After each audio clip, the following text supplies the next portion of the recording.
Hi, I'm Stilfer. I do mostly I do gaming things, and I like to talk about them. Mostly, I play TCGs, and I have my main channel, Stilfer Speaks, where I play a lot of Flesh and Blood TCG. But recently, I've been playing a lot of Season of Discovery, World of Warcraft. This is a video I promised I would do for a few people. I'm checking up videos on this channel just about rogue tanking and other fun things that are going on in Season of Discovery, and just my thoughts about Season of Discovery in general. A lot of people were like, well, when are you going to do BFD? So this is kind of the BFD edit. I'm not going to obviously show you the full 2 hours of the raid. You don't need to see that. But kind of like, I want to sum up the experience and like skip through some of the rougher bits. We were doing it for the first time. People were making mistakes. We were just kind of smacking our heads against the boss and just doing it kind of chill. We didn't even clear the whole raid, which I'll get onto when we get down to the end. In terms of my thoughts about how the rogue performed on different fights that we did do. So, I mean, this was Aquinas, so boss 1. In the end, we just basically did whatever tank was standing on the platform was tankier, even sometimes Hunter Pets. Hunter Pets, very good tanks at this level for, you know, obvious reasons, especially if they're glyphed into Beast Mastery for the Scorpid poison and stuff like that. So that kind of worked out. You can see here there's just a bit of me tanking. He's meleeing me. I'm not really taking that much damage, and then someone kicks me off the platform. Great. But you can see, like, that's kind of the sum up of the raid, is that... and this is kind of what I was hoping and what I expected after I tanked dungeons. If I was going to give my summary of the raid, is that rogue tanks just kind of felt like a tank. Like, I didn't ever feel at any point like I was massively in danger of dying or taking massive spike damage that another tank wouldn't have taken. I didn't really feel at any point that I was, like, different from another tank in terms of, like, my ability. So I was doing a lot of damage. You can kind of see the DPS meter on the bottom left. I was doing quite a lot of damage as a tank. I was regularly like second or first on the meters in fights, especially like if the boss was attacking me. This is a situation where I'm not actually being attacked by the boss that much, but if the boss was attacking me and I was getting my parries, I was regularly like quite high on the DPS meters. So I think that's a pretty good factor. I missed that jump there, which is embarrassing, but what can you do? So that's kind of like my initial thoughts / takeaways on like rogue tanking in general, is that I just felt normal. It just felt like I wasn't taking huge spike damage. The healers said, no, we didn't have to do anything particularly special to keep you up. As long as I was managing my blade dance properly, I just felt like I could tank any of the melee hits that were going on. There were some things that did like kill me or put me quite at low life, but they came much later in the instance when I would say we were struggling a lot with other pieces just due to gear differences among the raid.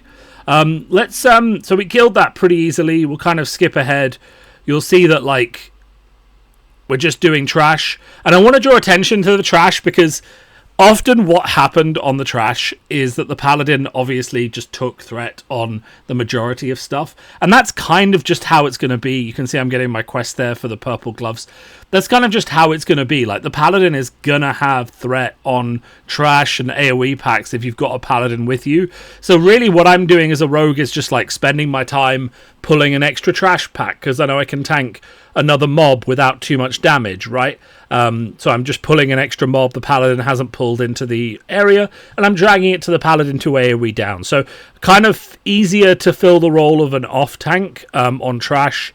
Though you could 100% main tank any of the bosses in this fight.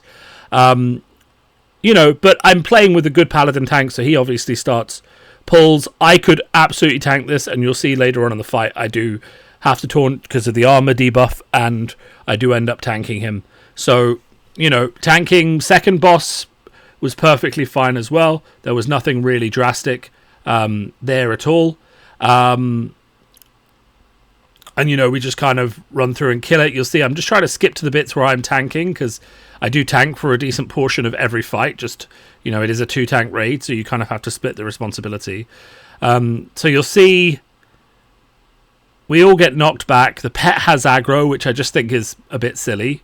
So I just taunt the boss because why not? I have my cooldowns up.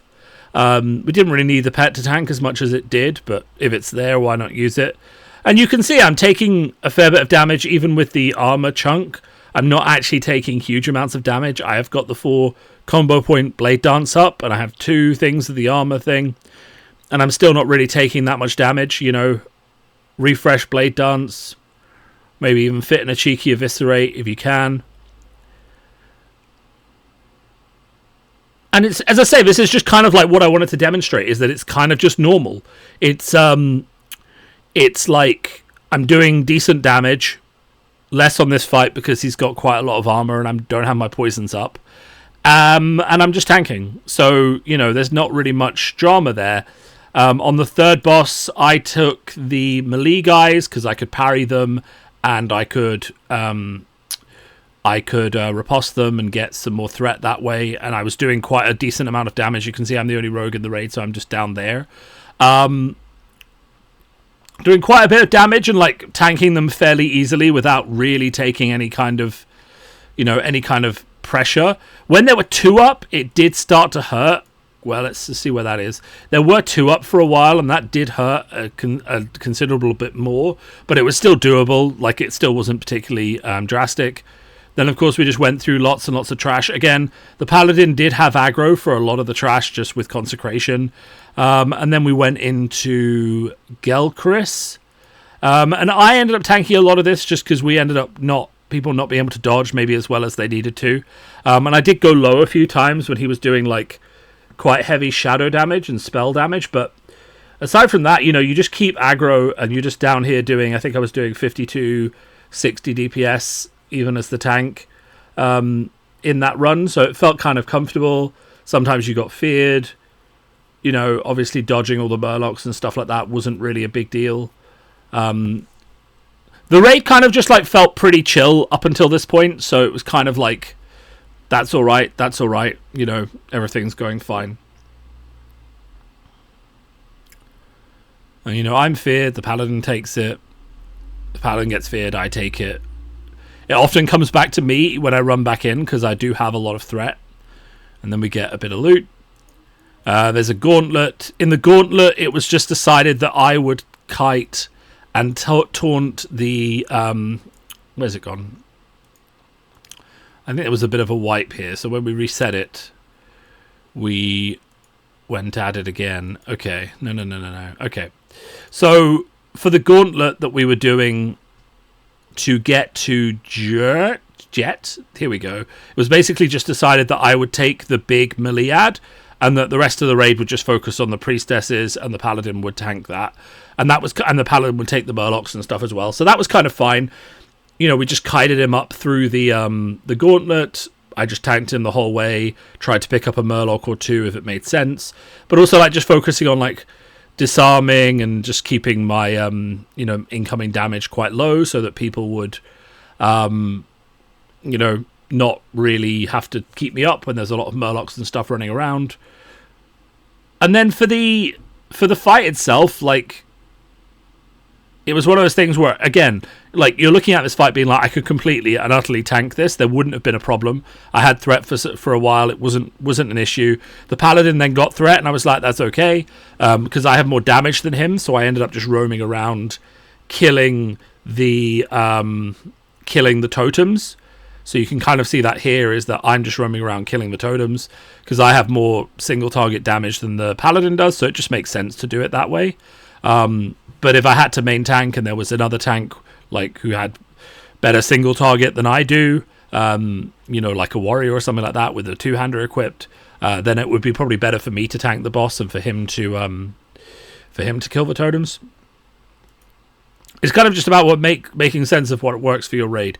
Then we got to Kelris, and Kelris is kind of where everything fell apart because I think this boss was harder than we realized it would be. People had to repair. That was kind of fine. But I think this boss was just kind of harder than we realized. We had a few good pulls. I think we got him to like 15%. When I was inside with 2 tanks, it was kind of tricky. Like, I was doing reasonable DPS if I pulled like 3 or 4 priestesses together. But you can see here, like, I learned later on I needed to pull quite a few together. I started off just pulling 1 at a time. And then I was like, wait a second, I'm not getting any parries. I'm not getting any ripostes or anything like that, so I need to pull a couple at a time. And when we started doing that, then it started to become a lot cleaner inside, and I started to be able to sort of defeat them quite quickly. But overall, we were generally getting just like smacked by Kelris. And I think we were basically really worried about Shadow Chains to the extent that we weren't kicking enough Mind Blasts, which is in the end what ended up happening. But we kind of got that under control. We had a few good wipes where we got to like 35%. See if I can find one of them so you don't think it's all terrible. But we had a few good wipes. And I think it kind of just came down to the fact that our gear just wasn't really that good. Like, you can see that I'm in third position with 85, but it does kind of fall off a bit there. You know, we have some 50s and some 40s. We have just people who have different gear. We have a lock who failed to account for sort of shadow resistance, which is fine, because he didn't realize this boss would have massive shadow resistance, and he hadn't got his fire runes yet, and that kind of thing that will happen when it's your first raid. But ultimately, like, tanking felt fine. It just felt like we needed more kicks on Mind Blasts, and then just more damage to get through phase 2, because you'll see here we get to phase 2 and he's just firing out tons and tons of Mind Blasts, and there wasn't really a clean guide for this, so we weren't really sure exactly what was causing him to choose the target for the Mind Blast, with different people being like, oh, it's if you stack on top of him, or it's whoever's got threat. And you can see at this pull we just kind of let the Scorpid tank. It was like, we'll just let the Scorpid have them, but he was still hitting everyone else with Mind Blast. So I think by the next time we go back in, we'll have a bit of a better grasp of what happens. But in terms of like getting into phase 2 and tanking his melee hits, because he has them, which is mostly what I'm concerned about as a tank, is he in the right place, and can I tank the damage that he's dealing to me specifically? I think I was holding up fine, and I also think that having a built-in kick actually makes you much more effective for this particular fight, right? Because you basically have that extra kick on a tank that you can use. So just pausing here now, just to talk about gear and where I ended up on gear and where I ended up on talents. I ended up I switched to DPS just for a little bit there, just to see if we could do it with the pet and one other tank, but I did go back to tanking later on. So my runes when I was tanking, I actually just kept Saber Splash up, because I had Cruel Barb, I had good damage, and Saber Slash is actually quite a lot of damage, whereas Main Ghost uses my offhand, where I didn't have a particularly good offhand, so I didn't really want to rely on that. In terms of other gear, I just have like stamina in the shoulders, the Defier's Cloak from Deadmines, the Defier's Chest from Deadmines, the Wolf's Bracers from Shadowfang Keep, which is plus 5 stamina. I have a Cruel Barb, and I have the Pummel Fist from Stockades. I'd really love another Cruel Barb, and I got a Meteor Dagger last night, which I'm using in my offhand. I have Toughened Leather Gloves. I have a Defier's Belt, the Blue Legs from Wailing Caverns, which are very easy to farm. I have some just Agi Stamina Boots. I have the Seal of Rin from that crest line. I have a Ring of Defense just for a bit of, extra armor, defense, whatever. It could probably just be an Agi Stamina ring, and it would probably be better. And then I have this weird spirit trinket that I got to do the crafting quest. The only thing that's really changed since I made this video is I now have the purple gloves. The TLDR on the purple gloves is you get an elixir of coalescing regret. You go to an NPC near Zormstrand in Ashenvale. You use the potion. You talk to him while he's dead. You have to have over 100 leatherworking, blacksmithing, or tailoring. You go into the raid. You loot the Thresher near the turtle boss, and then you basically swim. You go to Ratchet. You talk to Night Elf in the inn who wants a load of crafting mats. I think off the top of my head it's 40 strange dust, 5 magic essence, 2 glimmering shard, and 5 gold. She gives you that trinket. You then go back to BFD. You swim under where Kelris is, so you jump off before you go into the room with Kelris, and you swim through that tunnel there, which used to be where the Thresher that you looted was as a boss. And then there's a chest there. You loot the chest. You then take that chest into the Arathi Highland. No, into the Hinterland. No, into the. 1 second. Into the Hillsbrad Foothills. Go up near Ravenhold, which the rogues will know because there's a quest up there. And there's basically just a walk you have to do to get yourself to. There's a place with a glowing shard. You destroy it. This thing you found, and then you get a purple shard.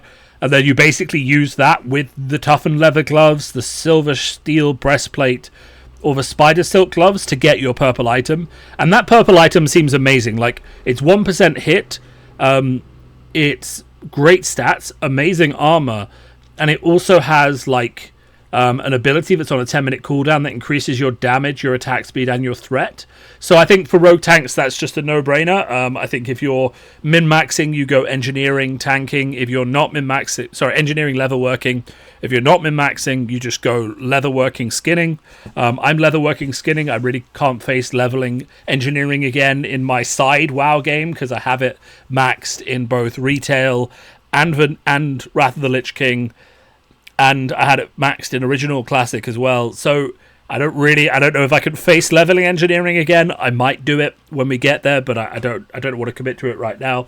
If it turns out the grenades are like mandatory for AoE threat and we don't get another ability in the next phase, then I'll probably have to invest in engineering. But for now, I'm just kind of like chilling and letting whatever happens. So that's where I am with gear and like threat and stuff. And that's my thoughts on sort of the tanking overall. It feels like Kelris is quite difficult. But I didn't really... Kelris was difficult for our raid because we didn't have that much gear. We didn't have the DPS when we got to phase 2. You know, we didn't have the mana to keep going. Like, there's just lots of things where we could get a bit more gear from the raid, a bit more gear from dungeons, and probably a world buff or two, because we were kind of just going in to chill and not taking in all the royal buffs and just having a bit of a food buff and some health potions and seeing where we got to. I think if we do all of that, then we'll kill it fine. I don't think that rogue tanking is an obstacle to killing any boss in BFD. My summary for those of you who want it just at the end of this video is that rogue tanking really just feels like, especially in the raid, just feels like any other kind of tanking, especially on single target. You don't feel like you're taking massive damage. It doesn't feel that spiky. You just kind of feel like you're a tank, but you do a bit more damage and you have sort of different abilities and things like that. So I think if you've played a warrior tank, you've played anything like that, rogue tanking kind of just feels the same, but a bit of a different class fantasy, a bit of a different vibe. Because the main thing that makes it feel bad in dungeons is like how you spend combo points and target switching and stuff like that. And because that doesn't exist in a raid setting where typically you're on one target or you're on one or two ads, then you kind of just feel like you're pretty good and you do pretty good damage. So you could easily see a future where, as we go through the Season of Discovery, rogue tanks are the main tank in the guild. They're the single target tank. They take the boss on most fights. They have good gear. They interrupt when they need to. They can sort of tank anything main target. And then you have people like paladins and other tanks who have good AoE threat that are tasked with dealing with ads and stuff like that so that the rogue doesn't have to.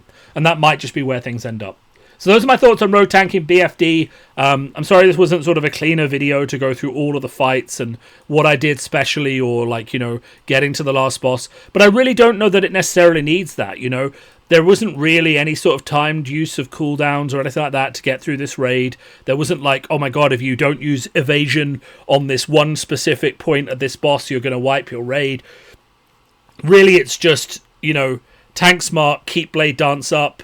Don't chain lightnings, don't get knocked off platforms, do all the stuff that a normal tank would have to do. No secret rogue spice really required to make rogues work, which is, I guess, the point of this whole video was that's kind of what I wanted. I didn't want rogues to have to do some special spice to get through the raid or to have to have evasion on cooldown all the time or all these kind of things. I want rogue tanks to function as a regular tank where evasion is my big, oh no, everything's going badly and the healers don't have mana for me, or the healers have to top everyone up and I can't take damage for the next few seconds.